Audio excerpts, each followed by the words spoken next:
మీరు ఎలా భావిస్తారు?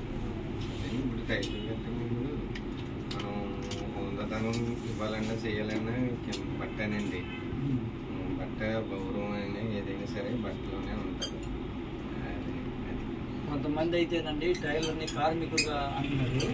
నేనైతే కార్మికుడు కాదు, శ్రామికుడు. కార్మికుడు అంటే ఒక కూలిని ప్రభుత్వం నిర్ణయిస్తుంది. మనకి ప్రభుత్వం కూడా నిర్ణయించట్లేదు కదా కూలి. మనం నిర్ణయించుకుంటాం మన పనితనాన్ని బట్టి.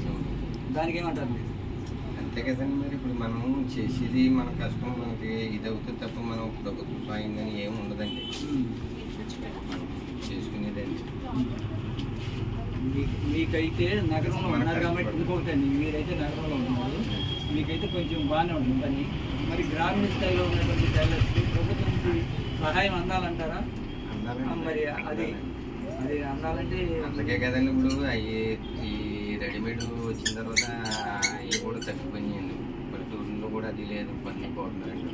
వ్యవసాయ కూలీకి వెళ్ళిపోతున్నారు. మాకంటే ఇంక ఇక్కడ సిటీకి అందరూ రావడం బట్టి మనం ఏంటంటే సిటీలో డెవలప్ చేసుకుని వాళ్ళే మా దగ్గరికి వచ్చి అడుగుతారండి. మేమే చేయించి ఇది ఉన్న వాళ్ళకి ఇది అలాగే ఇస్తుంటాం. సరే సార్, మేము టైలరింగ్ మీద ఒక చలనచిత్రం తీస్తున్నాము. మీ యొక్క సహకారం కావాలి. ఓకే, తప్పనిసరిగా మీరు మీ అందరూ కూడా మాకు సహకారం అందిస్తే దీన్ని ఇంకా మరింత గొప్పగా తయారు చేద్దామని మా యొక్క